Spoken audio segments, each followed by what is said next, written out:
আমি না একজনের ফ্যান হয়ে গেছি। কার সেটা বলি। আমি এই তো ভিডিও তো দেখি, তো ফেসবুকে একজনের ভিডিও দেখলাম, অপর্ণা স্মিল। হ্যাঁ, তো ওনার সম্পর্কে একটু বলি তোমাদের। তো উনি হচ্ছেন এনআরআই আর কি, মানে আমেরিকায় থাকেন। ওই প্রবাসে ঘরকন্যার ওইখানেই আর কি, আশেপাশেই কোথাও একটা থাকেন।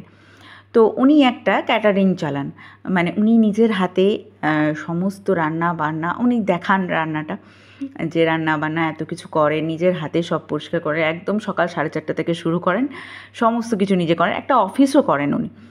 তো ওর কথা কেন বলছি তোমাদেরকে, সেটা একটা কারণ আছে। আমি দেখেছি যে সোশ্যাল মিডিয়াতে কেউ যদি একটু মানে ফেমাস হয়ে যায় বা একটু ভালো কিছু হয় তার, তো সেক্ষেত্রে তার মানে একটা নেগেটিভ কমেন্ট, একটা কন্ট্রোভার্সি তাকে নিয়ে হবেই, এটা মাস্ট বি। এমনকি আমি দেখেছি মৌয়াদি, মানে প্রবাসে ঘরকন্যা, ওনার ক্ষেত্রেও তাই। উনিও মানে এত ভালো মানুষ, ওনার কথাবার্তা দেখেই বোঝা যায়।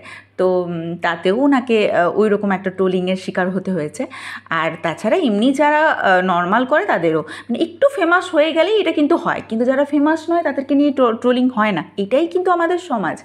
যখনই যার একটু ভালো হয়ে যাবে, মানে সে একটু ভালো জায়গায় চলে যাবে, তার ক্ষেত্রে কিন্তু এই রকম ব্যাপারটা হতেই থাকবে, যে তাকে নিয়ে ট্রোলিং হবে, তাকে নিয়ে উল্টোপাল্টা কথা বলা হবে, এই জিনিসটা হতেই থাকবে। তো ওনার ক্ষেত্রেও তাই হয়েছে। মানে এই অপর্ণা স্মিল, উনিও এত সুন্দর কথা বলেন, মানে খুব সিম্পল সাদামাটা মানুষ, সারাদিন ওই রান্না বান্না, নিজের কাজকর্ম ওই সব নিয়েই থাকেন আর কি। তো ওনার ক্ষেত্রে এরকম হয়েছে, উনি যখন নেগেটিভ কমেন্ট ওনাকে করা হয়েছে, তো উনি সবসময় ওই কমেন্টগুলোকে না মানে এত সুন্দরভাবে ব্যাখ্যা করেছেন, কোনো বাজে মন্তব্য না করে। মানে এরকম হয়েছে যে যতজনকে আমি দেখেছি যে ওরকম নেগেটিভ কমেন্ট করেন, মানে যারা নেগেটিভ কমেন্ট করে আর কি, তার রিপ্লাইয়ে যখন তারা ভিডিও করে, তারা কিন্তু ওটার মানে বিপরীতে আরও বাজে বাজে বাজে কমেন্ট করেন বা বাজে বাজে কথা বলেন ওনার সম্পর্কে, যে তুমি আমাকে এরকম বললে কেন, তুমি এই করেছি, তুমি কি ভালো, বা এরকম আর কি অনেক কিছু বলেন। কিন্তু শুধুমাত্র ইনার ক্ষেত্রে দেখলাম যে ইনি কিন্তু ওই নেগেটিভটাকে নেগেটিভভাবে নেননি, ওটাকেই এত সুন্দরভাবে পজিটিভভাবে উনি প্রকাশ করেছেন। তো সেটা দেখে আমার এতই ভালো লেগেছে যে সত্যি মানুষ হলে এরকমই হতে হয়, সবসময় নেগেটিভটাকে নেগেটিভভাবে নেওয়ার দরকার নেই, ওটাকে পজিটিভভাবেও নেওয়া যায়। তো উনি ওই রকমভাবেই অ্যান্সার দেন, আর প্রতিটা নেগেটিভ কমেন্টকেই অ্যান্সার দেন, আর খুব সুন্দরভাবে অ্যান্সার দেন।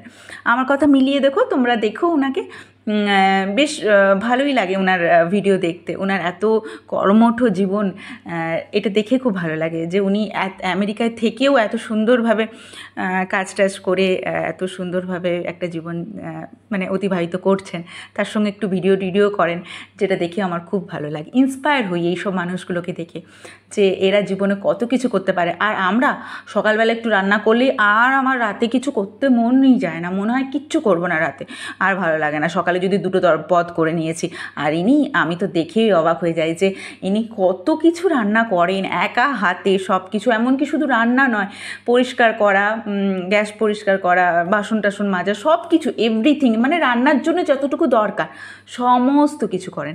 একে মানে আমি তো হ্যাটস অফ, সত্যি খুব ভালো লাগে এনাদের দেখে। আর আমার মনে হয় যে আমি অত পারি না, কিন্তু ওনাদের দেখে মনে হয় যে ওনারা সব পারেন। যাই হোক, এবার আজকে আমার গল্পটা বলি। আমি সকাল থেকে রান্নাবান্না করে একটু আলু ভাজা দিয়ে মুড়ি খেলাম, যেটাও তোমাদের সাথে শেয়ার করেছি আর কি। একটু মুড়ি টুড়ি খেয়েছি, তারপরে পাপি আমাকে বলছিল যে গাড়ি ধুতে যাব।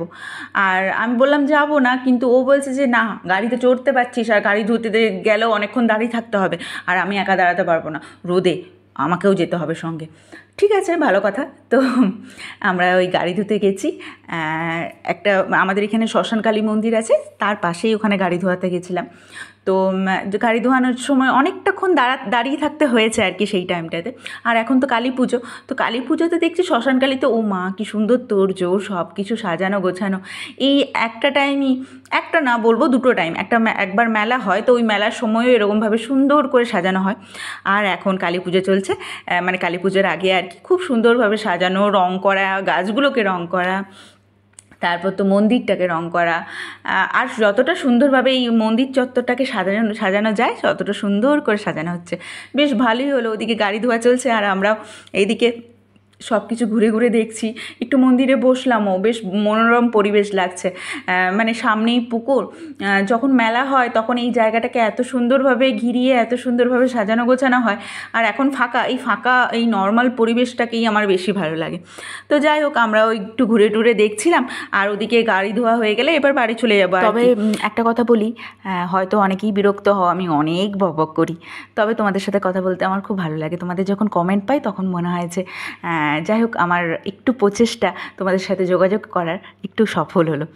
যাই হোক, যখন আমি এই এতগুলো গল্প বলছিলাম আজকে, এই একটাই উদ্দেশ্য, জীবনে কিন্তু নেগেটিভটাকে নেগেটিভভাবে নিও না, সব সময় পজিটিভভাবে থাকতে হবে।